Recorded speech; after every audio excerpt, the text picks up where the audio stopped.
J'aime les clairs de lune. Ils déclenchent en moi des notes fascinantes, une symphonie fantastique. Je ne suis plus seul quand je croise son regard. Je suis bien avec toi, ô nature, même si trop souvent, en te regardant, je passe et repasse les images nobles du passé, tout en sachant que nul ne revient sur ses pas. Jean-Denis aussi aimait les clairs de lune, et c'est avec lui que Pierre Sogneau partagea bon nombre de courses. Jean-Denis a été mortellement pris par un bloc de quartz tombé d'un ciel de caverne, pointes en bas. 38 poignards, purs, intacts.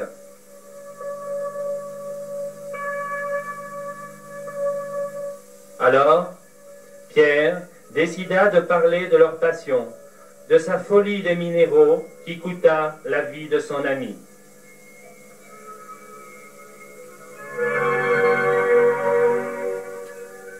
Je voudrais tant faire partager ma folie des minéraux, dit-il.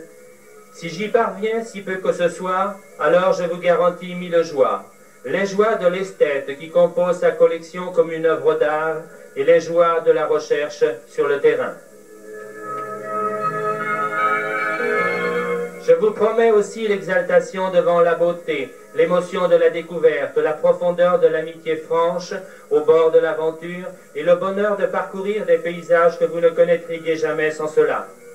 À notre époque de vie astreignante, il est tonique de s'évader vers un des derniers infinis qu'il nous reste, l'amour de la nature.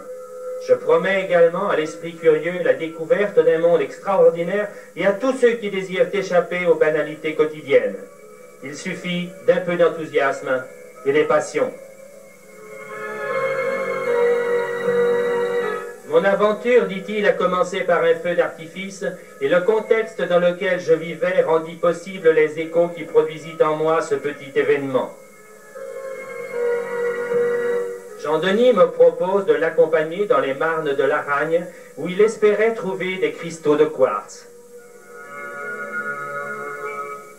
Les cailloux qu'il alignait chez lui servaient uniquement de prétexte à ses randonnées.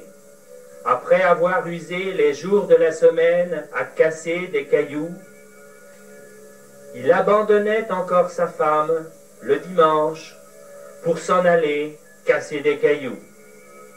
Une excuse lui semblait alors nécessaire afin qu'on ne le prie pas pour un dingue total. Collectionneur, c'est un peu moins que fou.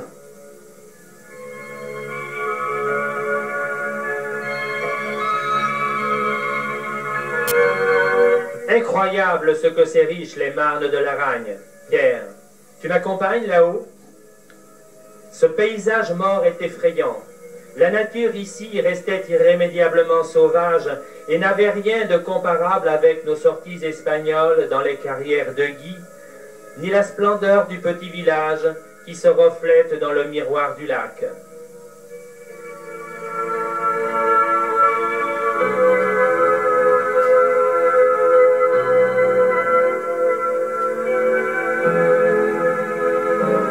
Il n'avait pas non plus le calme du lac du Merle, ni la majesté du roc de l'Oie dans le massif du Cidobre.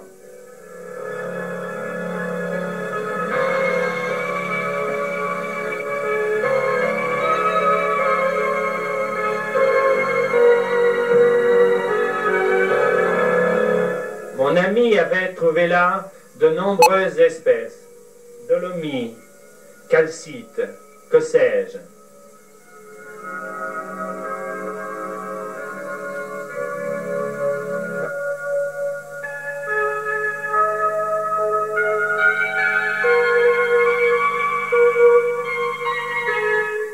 Attention, ici tu sors du cadre habituel de tes recherches et il me décrivit les septarias boudins dans lesquels se trouvent ces bipyramidés qui était soi-disant le but de notre expédition.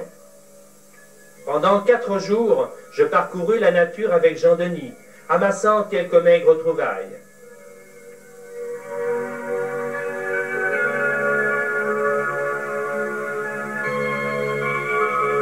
Un matin, mes yeux se fixèrent sur une grosse pomme de terre qui devait mesurer 50 cm de long.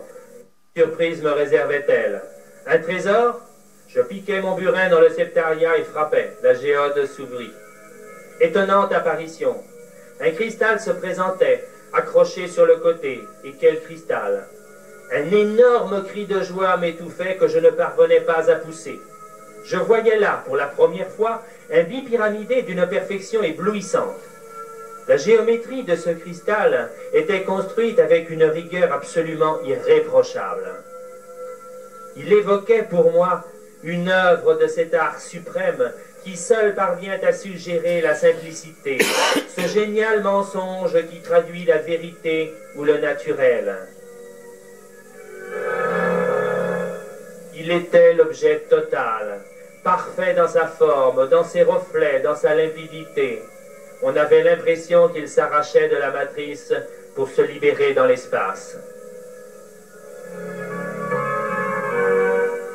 L'usage veut qu'au terme d'une expédition, les chercheurs mettent en commun leurs trouvailles. Si un échantillon se détache trop nettement de la valeur moyenne, on le tire au sort. Jean-Denis, la règle habituelle ne le permet pas, mais c'est un rêve, tu comprends? Bien sûr, Pierre, il t'appartient. Ce soir-là, la lune s'est levée au-dessus des marnes et de l'étang. Elle me parlait d'un monde confus et mystérieux. Je prenais conscience d'un préexistant inhumain qui forçait mon amour et mon esprit à s'élever bien au-dessus de moi-même. Alors je fermai les yeux, et mon univers s'inonda de lumière. Une constellation d'étoiles m'envahit dans un gigantesque feu d'artifice.